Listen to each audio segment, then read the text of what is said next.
How good is the great game that we all know and love?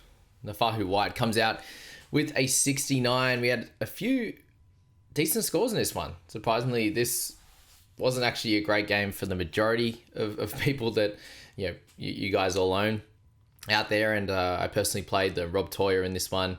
I had Connor Watson, which it looks like this type of game, there was plenty of tackles in there. And of course, Siwa Wong with the old 54 tackle belter. And we just see injury after injury. So this one frustrated me with Wong. There was the world of me bringing in Payne Haas and Siwa Wong. So that didn't happen. And that hurts the soul. Oh, it hurts the soul. I will say that we hedged with Haas as captain, or VC, but we captain him definitely with all the players I've got out, and in Dream Team as well. So that saved the bacon a little bit, but it still hurts. Still hurts a lot. Surprisingly enough, it hurts. I don't know why. I think just decision making. I don't know. It hurts less than the Metcalf one because I feel like I got the Metcalf decision correct. In theory, it just didn't work out last week, the way that game played out. And this was much more similar to how I thought things were going to go with Metcalf. You'd have the odd game where he gets sort of 40 odd and then he'll be in the 30s and late 20s apparently in this one as well. So that's where I think it annoyed me. Whereas Payne Haas, I know that he has these types of games in him. Probably didn't expect it to be that high or for him to get an extra 15 minutes from last week. What are the Cowboys actually stuck in this? But let's stick with this one first before we get into crying in the second one.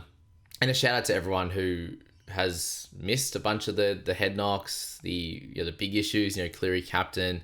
If you don't have Connor Watson, and in this one you've got Grant, who's actually going to be around next week, then shout out to you.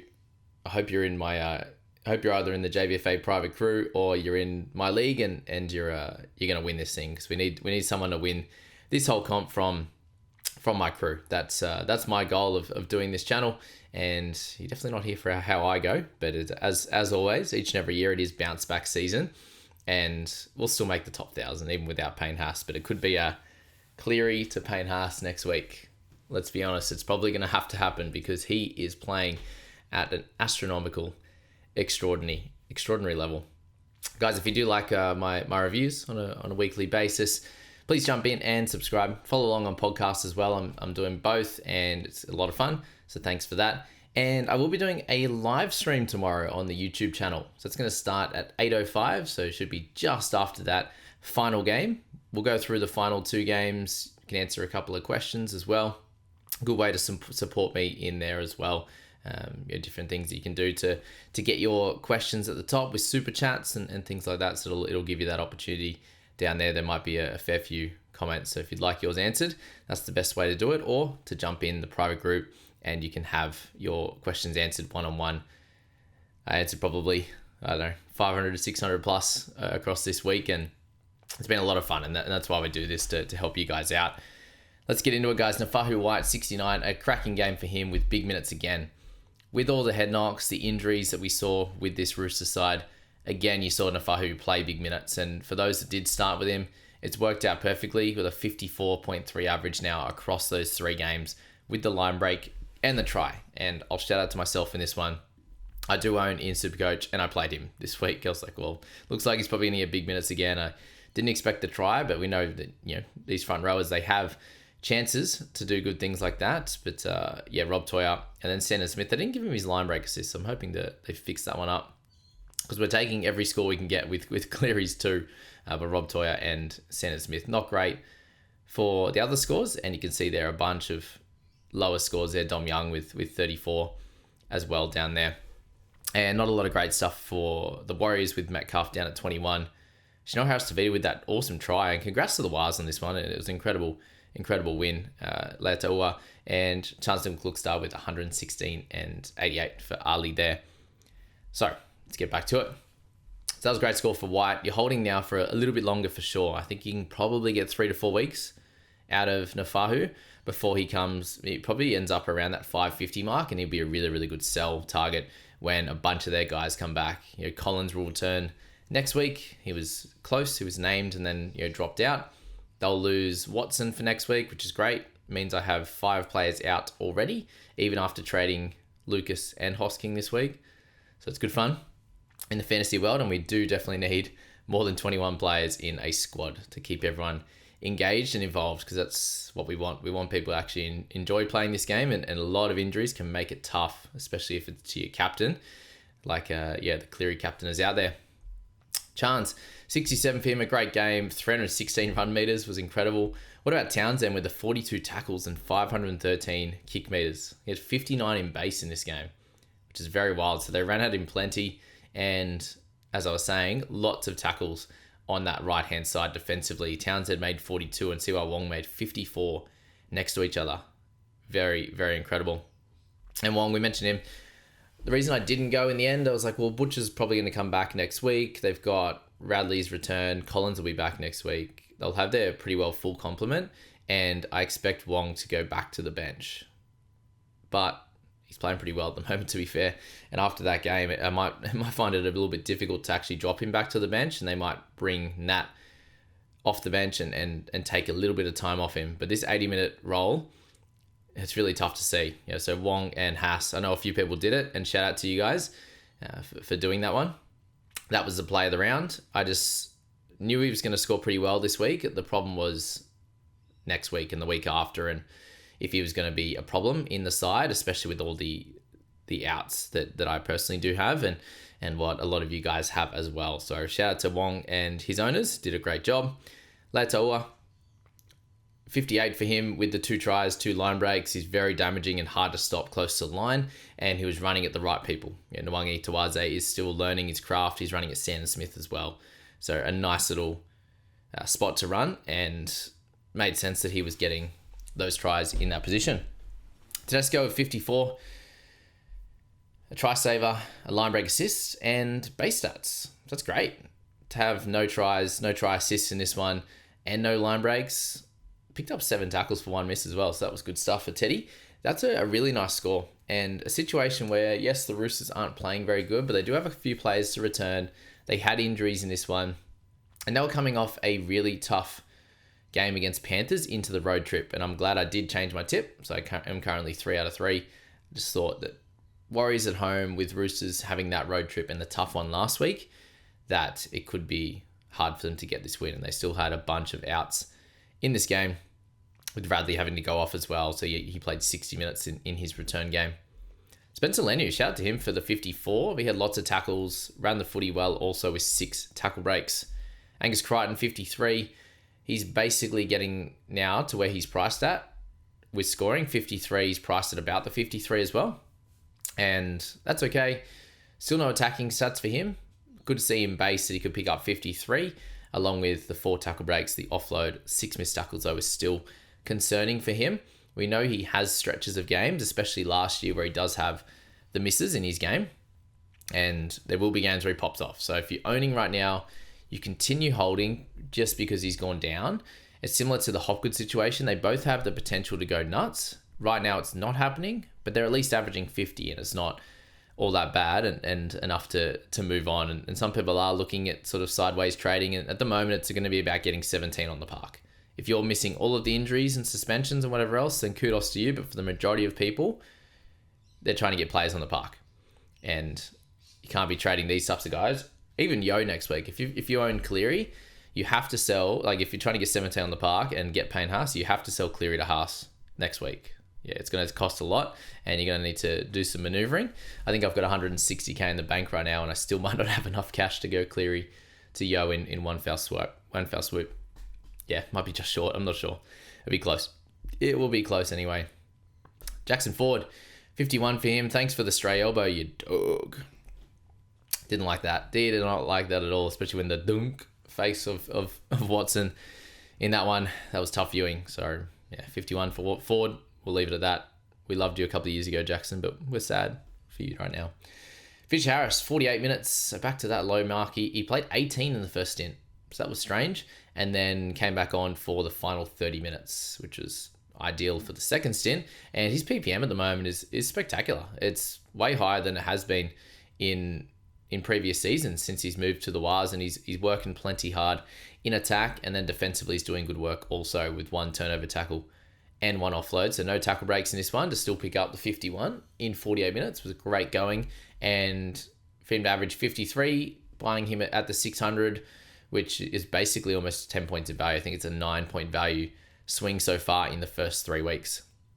Wade Egan, if anyone jumped on there, 51 for him. As you can see, lots of good scores, 50 plus, guys. So congrats to Egan owners. Probably can't buy now. He's gone up a little bit too much for my liking. And then Zach Docker-Clay came in with 47 tackles. So that was Connor Watson in the second half, is what that would have been. So tough viewing on that for Connor's 27. Could have easily been about a 60. And yeah, if he ran the footy a little bit more in the second half with Docker-Clay coming on, that would have been great also, but wasn't to be. Radley, 60 minutes for 41 tackles and 179 metres. So he definitely worked hard and had 58 in base. So congrats to Radley for his work rate there. But just those head knocks, man. He keeps copping them. Very, very frustrating. Capewell, 46, 43 for Daniel Tupou for those two guys. And I mentioned the private group earlier, guys. If you're interested in that, $35 for the season. Includes BBL and NBL and stuff at the end of the season as well, and Supercoach, all Supercoach stuff. So jump in there. Link is in the description. Well, information is in the description there. Chanel, 41 with that awesome try and kind of sealed the game for him. So congrats to him with that try. 19 tackles, 2 misses, 310 kick meters again. Very much splitting the role.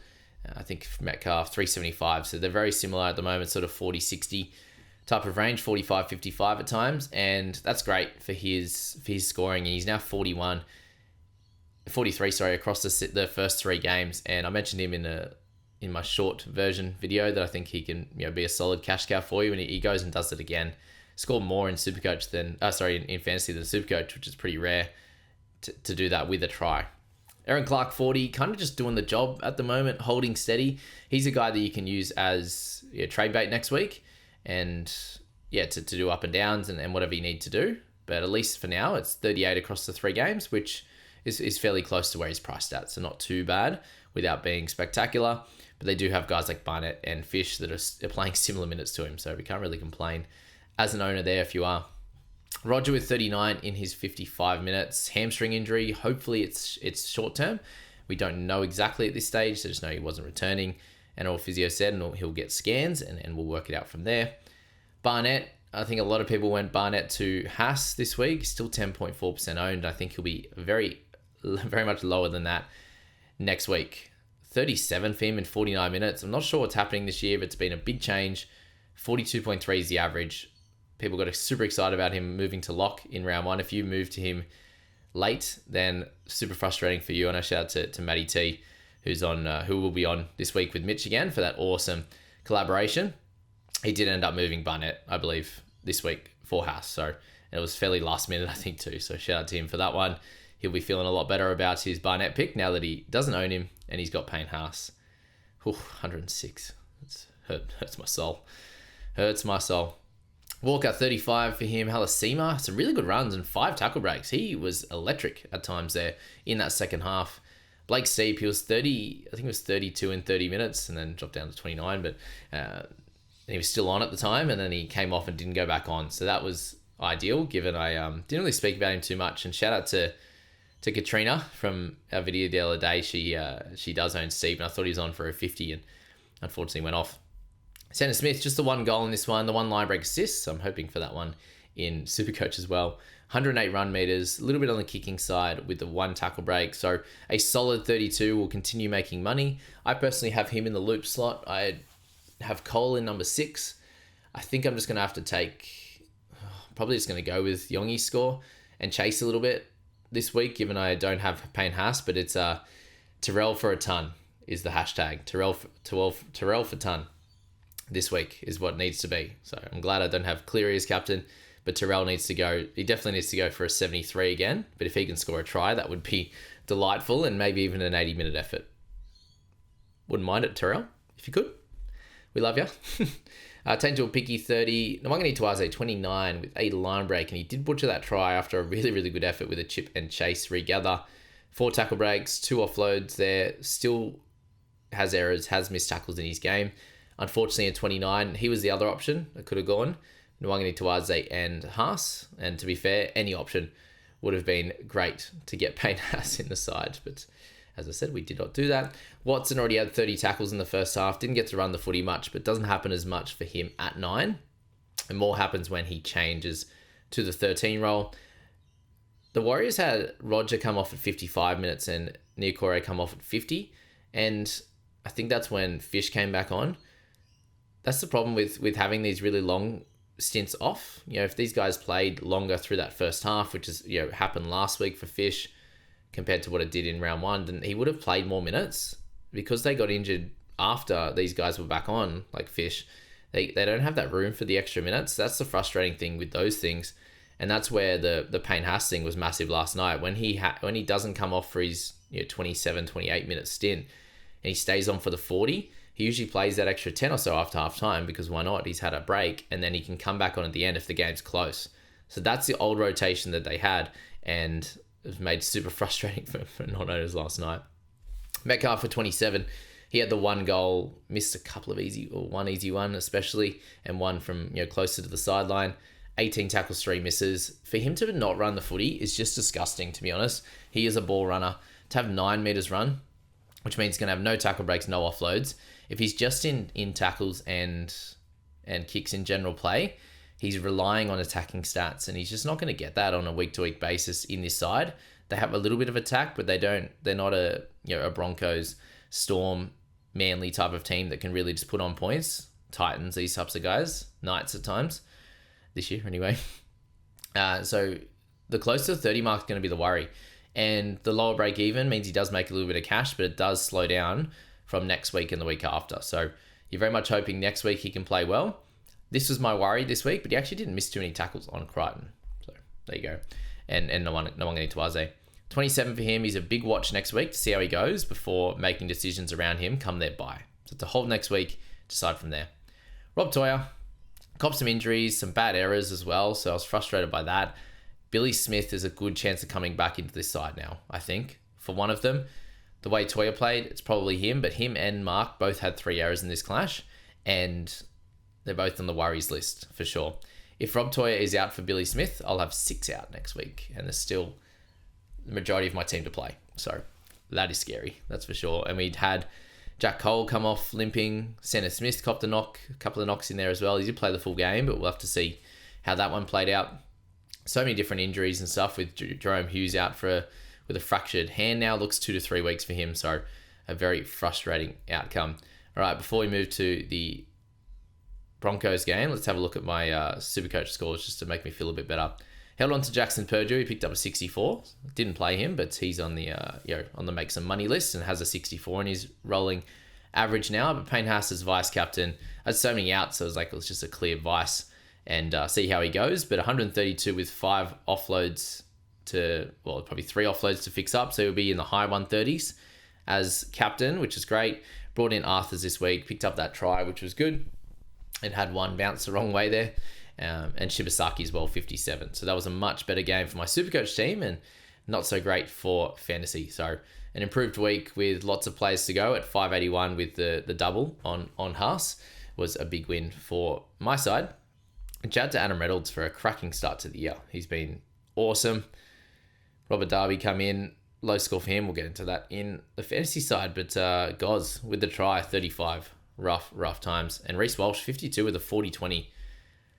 No good. All right, Payne Haas, we get it. You're the best. 71 minutes. That's tough viewing. Good work on Tamalolo, just absolutely leaving Haas to run through there. He just goes, nah, I'm out. The game was on the line. No, I'll just hang behind the line and leave that one. But the group chat was going off, and myself, and I wasn't in it too much given I was watching it on delay, but I did see that. Did see that pop off, and there's a lot of people super excited. I'm happy for that. Myself and Mitch, not in a good way, I don't think, after that one, given we're a couple of people that didn't jump on the old Haas train. But 106 for him in 71 minutes is spectacular. He had a line break, which should have been another try, to be fair. So it could have been worse. It could have been 120. And, that would have been 170 or something like that in Supercoach. Would have been wild. And my dream team, Captain Haas straight up, ranked 22nd overall before this week and should continue to improve. But 5 offloads. He was kept tame early. I think it was like 15 in 17 minutes. And I was like, oh, we're doing all right. He'll be off in 10 minutes. Nah. Off in 53, Jamie. And then a short 9-minute stint off. Haas, you really filled up that energy, that petrol gauge, and got back out there. So shout out to you. He'll be in my side next week. He's just too good right now, averaging 90. We can't let him go and be priced in the mid-70s. I can't let that happen and up near the $1 million mark. He's just incredible right now. He'll probably go back to a 55-minute role next week. I doubt that they'll go back-to-back 70-minute performances from him, and that's the annoying thing about potentially buying him next week, is that he's probably going to go lower minutes and get back to like a 60 or 65, because he did start a little bit slow, but the way he's running the footy, he's just continuing to do it. Run straight a little bit, duck off to the edges, and he's getting at least one miss on those runs, and then has chances for offloads as well, and is absolutely looking for it. So 210 run meters, 36 tackles. He just hardly ever has a problem. The only penalty he had was from the double movement where he should have scored. Spectacular player. Not much else to say on him. And Adam Reynolds, a spectacular game as well with 86 in this one. We'll discuss how we can get Payne Haas next week, but it's likely to be a Cleary type situation. Unfortunately for me, we can't let this go on any longer, or I will definitely come outside the top 5K, which will never happen. Never happen. I don't actually, it would probably happen when I was like 16 years old or something, but that's a long time ago now. I am old. Carrigan, 56 in 59, a good score from him with that work rate, up near 200 meters, offload, turnover tackle, couple of TBs. Tackles were low at 28. They did have the ball a fair bit, especially for the second period of time that he was on, given he was, I think, 23 in 33 minutes. So yeah, great second stint. Clifford worked hard, 31 tackles, good kick meters, ran the footy a bit. And the Cowboys play much better. There's not much else you can say about that. It's going to be hard-pressed to see Duffy come back into this side anytime soon with that Cowboys performance. It was much more inspired against a good team. So shout out to the boys for that effort. And Jackson Purdue as well. He looked great from the start. Looked like he was going to make line break after line break. And it didn't happen in the end, apart from that long-range try as well. But he looked awesome. 10 tackles, 0 misses, no negatives in this game. He'll keep his spot in this side now. Very clearly, I think he was going to anyway. You're playing Rob Darby. You could bring Laybud in and move some things around. They lost via layoff for a lot of time in this game as well. So Purdue definitely keeping his spot in this side. He was one of our best. So congrats to him. And for owners that have him in emergency 21 or emergency 4, he just enjoy the cash gains and the potential break-evens over the next few weeks. Griffin Neame with 49 in his 49 minutes, so much better game. Picked up that try as well off the kick that was dropped. So good to see him actually play more minutes at 49 as well, even with Taumalolo and guys returning. Robson with the try saver, a 42 for him. He is getting cheap, guys, and I don't know if we can ever pick him up given, well, we probably could just after their bye, but when things get a little bit easier and if they start to play a little bit better, then hopefully he can run the footy more and get involved in that side of the ball, which we know he can be really good at. Corey Pakes there, 42 for him in 57 minutes. He had the 40 tackles and the one offload with 6 run meters. So get it done in base at 340k, averaging 39.3. He's been a great guy to start with, and I think he's playing really well. So well done to owners of Corey when you bought him at 300k. He's gone up 40 and he'll go up another 20 or so this week. Cotter with 40, so keep on the Cotter train watch. He will be under 600k this week, and similar situation to Robson. Just follow those two over the next few weeks. Their buy will come in round 7, and then you can have a little look at them potentially as it's like a 4-week play. It's kind of annoying for sure. But if they're cheap enough and the team starts playing better, then it's potentially an option for sure. Ricky with 40, for those who are interested in him, this is kind of where he's at. High 30s, gets a 55, gets back to a 40 odd. So yeah, just be aware of that with Ricky. If you did buy or you were thinking of buying, which I did see a few messages this week around him, Wong was the better play, as we saw. I was looking at Fine Fuyaki as well. I was waiting for that 24-hour update and he got moved to the bench, so that wasn't enough to select him. That should have been enough to just go Wong, Jamie. No, I was Wong. Shibasaki, 39. Got a line break in this one. A much improved performance after the low one last week, so you'd be happy with that. Does he keep his spot? Probably. I think he played pretty well. Got the line break, 4 tackle breaks, 172 meters and 12 tackles for 1 miss. I think that's a good enough performance and a much improved one after the issues we saw with him in defence and Goz last week. They also didn't play Goz for a lot of minutes. Afterwards, with 2 line breaks and a try, it does look like he's going to continue to be involved in it. They had that kick that ended up bouncing over his head as well. That could have been another try. So they're heading down that left-hand side very regularly, and he's a guy that is absolutely benefiting from what's going on down that side. So well done to Jesse. And that 38 score again, he's priced in the 30s now, so be aware of that. He has to score tries every week, otherwise he will start losing cash. Bateman, 8 missed tackles. I saw a bunch of them in a row when NRL Fantasy put up their Payne Haas montage, which is just great viewing. 37 for him with 8 missed tackles. Pretty rough. If you are looking to sell him, I do understand now they have a few more tough games to go. The first game was a bit of false hope, and I was thinking he'd be more this way after watching that trial. I was like, oh, he's hardly running the footy.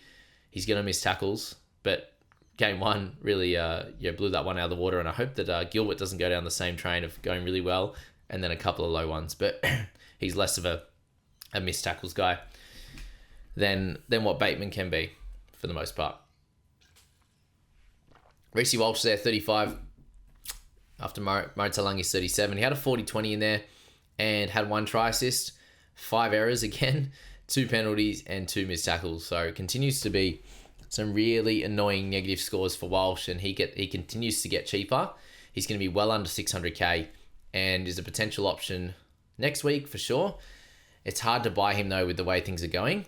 Yes, he'll be involved in some tries and bits and pieces here and there, but Reynolds is taking over and so is Ben Hunt. So is Walsh the guy this year, or is he just going to chime in at certain times, especially with all these errors? It needs to slow down a little bit. Tamalolo with 35 in 46 minutes. 4 missed tackles, that bad leave at the end. I know he's probably caught offside or wherever it was, but that wasn't good, especially as a non-Haas owner. Drinkwater, 34. 2 goals, try assists for him. Okay, he'll still lose some cash. Averaging 40 for the year. He'll keep going down. He'll be near 600 after this one as well. And yeah, not a guy we think we want to target at this point of the season with their draw and their issues. McLean, 34, 45 minutes. What did I say? McIntyre, a little 72-minute number. Good work to him for just being out there for so long, but back to that poor PPM. And again, false hope in round 1. He looked really good for PPM, but it might have just been a better tackles and runs type of game. Hetherington, 33 in 36, so he ended up not getting any more Haas minutes. So that was tough, as I said. As I keep saying. Surprisingly, I'm kind of okay. I don't know. It's weird. As I said, I was worse with the Metcalf one. Sometimes you get to wear it, cop it, and move on, don't you? Don't you wish your girlfriend was hot like me? Why does every time I say don't you, pussycat dolls come into the brain? Alarming. Ben Hunt, 32. Hetherington, do you cop that? Do you hold on with him? I think you can just sell easily. It's not like he's going to get the massive minutes, and when he does, it's usually not a tremendous PPM anyway. Ben Hunt didn't have any try assists in this game. Rare and weird. Pikura, 27 in 48 minutes. He's slowly building up. Should be down again, I think, after the 27, under 300k. But until we see him starting and playing big minutes, it's not one to target. He did miss 2 tackles only, so well done. Kai O'Donnell, 47 minutes was expected with Jeremiah Nanai coming in and playing some time, who only got the 33 minutes, and they did split the role. But 46 run meters, 7 tackles, 2 misses, 2 tackle breaks. Not great output for Jeremiah, but they did split time. So Kai O'Donnell was not an option. I'm glad we didn't speak about him. Although I should have spoke about Wong a little bit more, that's for sure. And guys at Blake Steep. Anyway, with so many injuries, that Roosters won. If you just jumped on Roosters guys and haven't picked up any of the injuries like Wong, it's been incredible for you. Wilson, 21. Goz, 21 with a try. Rough. 3 missed tackles again. Not going to make money now. I think the way that they're transitioning to Pikura, this was also round 1 false hope with the 80 minutes. And yeah, been way less since 48 into 32 now. So it's getting lower and lower as they build Pikura into it a little bit more. Hess, 21, so low minutes for him this one. Robert Darby with 20. Cobbo, 19. Dearden, 18. Mariner, 17. So he had 2 errors, a missed tackle, and wasn't great on that right-hand side. Vailea with 28 minutes. Billy Walters was 23. A bunch of low scores down here. Cobbo especially, just not getting the love on that right-hand side that the left-hand side is currently getting, and that can be frustrating at times. And we saw this with Marzu in the back half of last year. And Robert Darby, I hope you didn't jump on that one. Only 20 for him. Very, very small cash generation, and Dearden averaging 24.7. So there's going to be a time where these Cowboys guys are going to be very relevant, but they are all Origin players, which is tough. So shout out to everyone who captained Haas. You're all legends. You're all the best. And I'll go cry in my corner until Terrell May goes for the Terrell ton. Can't wait, guys. Thanks for being here. We'll catch you in the next one.